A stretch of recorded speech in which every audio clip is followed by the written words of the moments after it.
Hey guys, it's Julia and welcome back to my channel, and for today's video I'm going to be doing a video talking about some books that surprised me. For today's video I'm going to be sharing some books that I loved more than I thought I would, or that were just different than what I expected it to be. The first book I have here is one that I read recently and really loved, and that is The Female of the Species by Mindy McGinnis. This book for some reason I thought was going to be like a really lighthearted contemporary, but in actuality it was kind of a thriller, and it was part contemporary, but it was really dark and it had a lot of themes that I wasn't expecting, and it was overall just a really big shock. It was great though. I absolutely loved it, and yeah, I'm so excited to pick up more Mindy McGinnis because this book was so good. Next up here I have The Upside of Unrequited by Becky Albertalli.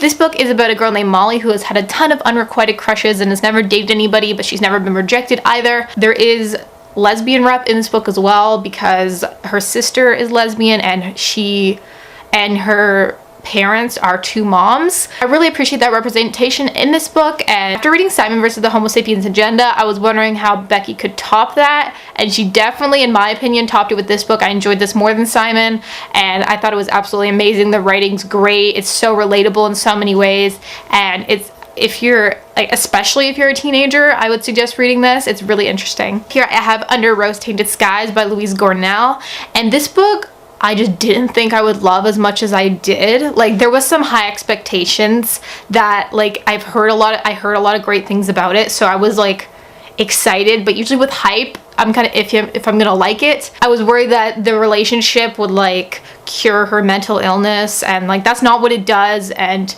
also an Own Voices novel, which is absolutely amazing. Basically, if you do not know, this book is about 17-year-old Nora who has agoraphobia, and so basically she has a huge fear of leaving her home. Basically, when a boy comes knocking on the door and tries to like get her to come outside and wonders why she doesn't go outside and why she doesn't leave her house, why she doesn't go to school, he's really confused in a way of like he doesn't understand, and it's about her developing, and like on the front it says if she can't go out, can she let him in, and it's about her like opening up and all that sort of stuff. It was fantastic. It's really emotional though, so, and it feels very real, like you're in this person's head, and there's a lot of trigger warnings, so I'll have them on the screen for you guys.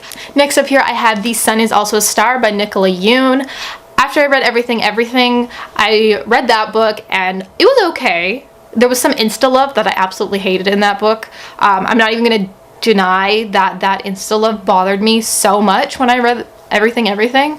And this book is, I heard it was diverse, I heard it was gonna be good, so I was like kind of iffy going into it because it is about like it does deal with insta-love, but it deals with it well in this book. This is about Natasha and Daniel and their days spent together before Natasha is deported back to Jamaica, and it's a really interesting story. I love the way it was written, and it's, yeah, I enjoyed it way more than Everything, so just putting that out there. And last but not least, I have Salt to the Sea by Ruta Sepetys. This was one of my favorites of last year, and that is because this book takes place during the winter of 1945. Placed during World War II. It's a historical fiction book, and it follows 4 teenagers who all have their own secrets, who all have their own pasts, and they come together to kind of escape, and it's beautifully told. It's told from their point of views, and it's amazing.